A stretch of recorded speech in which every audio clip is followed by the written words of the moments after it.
From January 2026, a lot of Nigerians will not be able to travel to the US any longer. Either you are going as a student, you married a US citizen, your mother is in the US, or your father is in the US, or your husband or wife is in the US. From January 2026, you will not be able to obtain a fresh visa to go into the US. And many people don't even know this yet, but that is what is coming into play.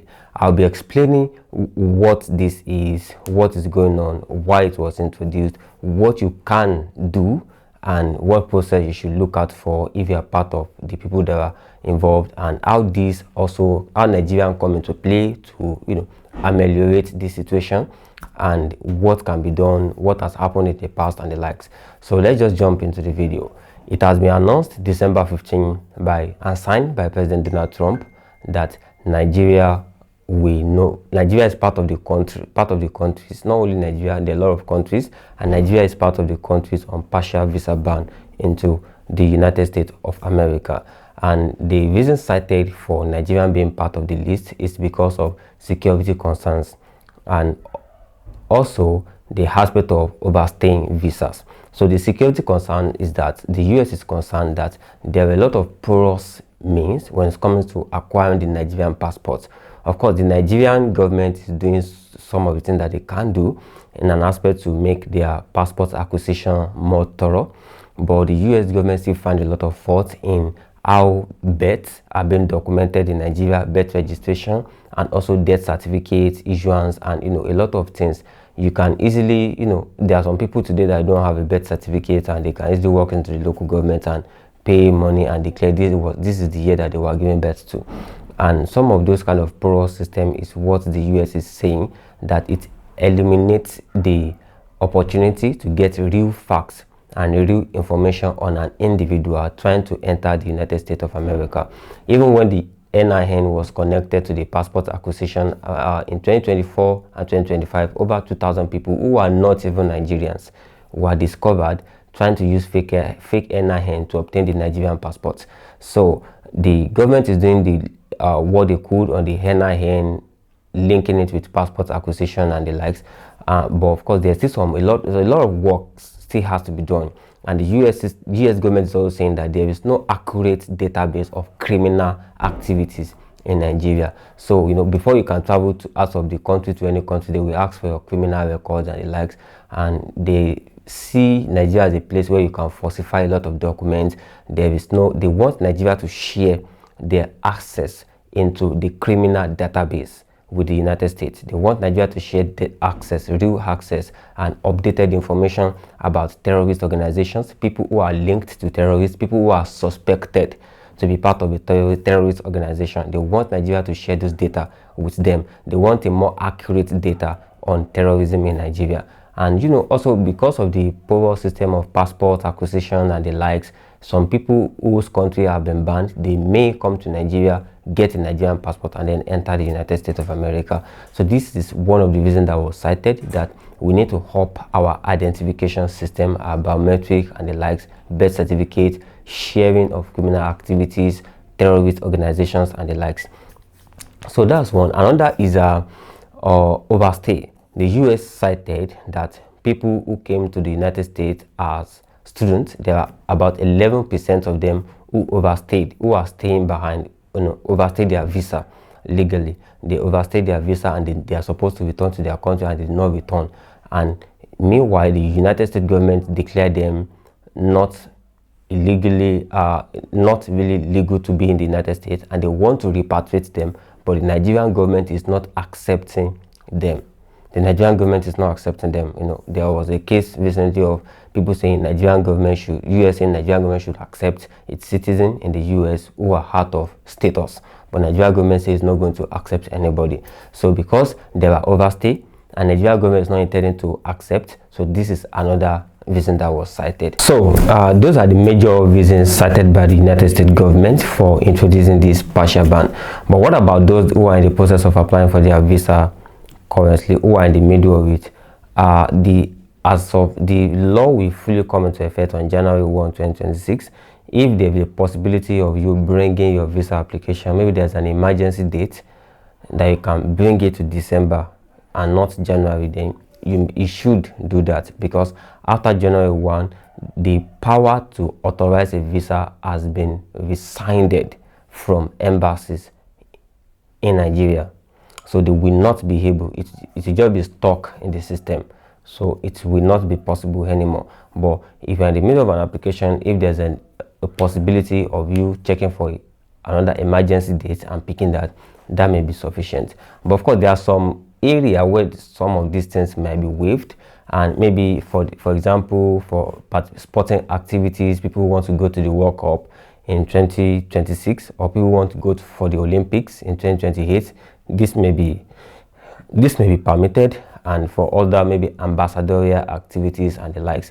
And also there may also be a case of exemption for people who have families. There can be waiver, but the waiver is very difficult, and there are 3 things that are introduced that could actually enable you to get a waiver. The first is proof of undue hardship.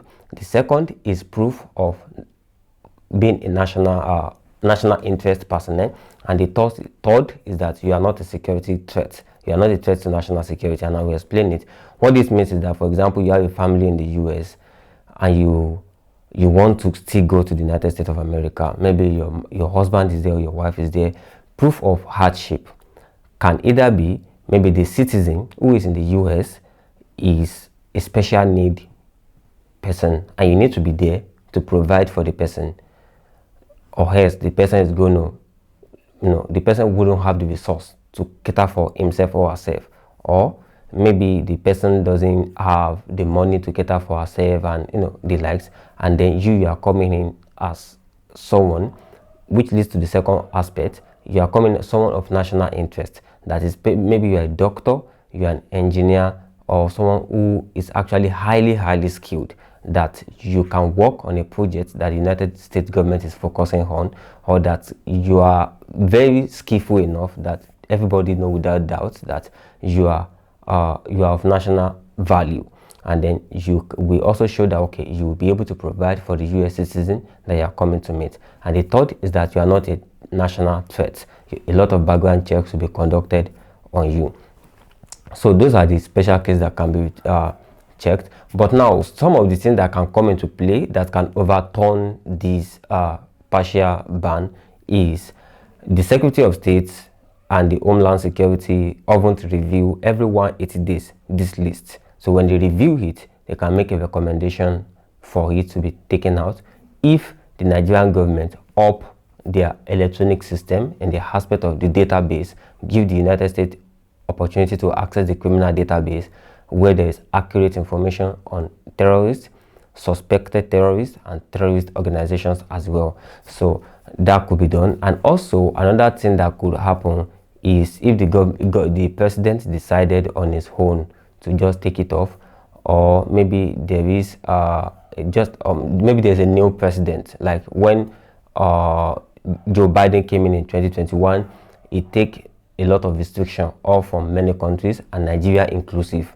and that actually gives a lot of Nigerians to travel to the United States under Joe Biden. It takes a lot of restrictions off. So different governments, different ideologies and the likes, and also maybe good liars with the foreign secretary of Nigeria. They've met with the US ambassador to Nigeria recently. After the news was made, they were trying to fine-tune what they could do, how they could work together, because I believe this is actually a very serious issue. It's about the future of Nigerian youth being stolen right in front of them, opportunities being taken from them. The United States is a land of opportunities, a place where a lot of people can express their potentials, utilize their potential, contribute to something that can have global influence. But right now, it's as if the non-Nigerian right now can participate in that thing. At least no fresh Nigerian can aspire to participate in it because of this news, except the ones that are there already. So it's a law that is very serious, and it affects the youth of Nigeria the most. Youth must not be limited to take part in opportunities that they feel could help them live their dream, that they feel could help them contribute to global initiatives and the likes. And we know the US for a land of excellence, for a land where a lot of things are happening, that your potentials can easily be found to flame. So this kind of law is something that is, it's actually hampered the progress of youth in Nigeria. And many people are not even aware of the scale of what this may bring, the impact of this. It's very tough, you know, especially if you are very creative in Nigeria. You are doing a lot of things, and you know, you may not really get enough support as you might want, but accessing global opportunities may give you the opportunities and the platform that you need to express yourself. But this being taken away from you is taken away from us. It's like opportunities being taken away from us. So it's something that I believe will be looked into, and it will be rescinded, and Nigeria will be restored. So that's all I want to share with you in this video about the US visa ban on Nigeria. And this is Opportunity News, where I talk about travel abroad, global opportunities, accessing global opportunities, and opportunities are open in a window, so it often close. So whenever I bring it up, you may want to subscribe, you want to like this video as well, so that whenever I share anything, you'll be able to see it firsthand. So that's what I want to share with you. This is Opportunity News, and hopefully see you in subsequent videos. Thank you.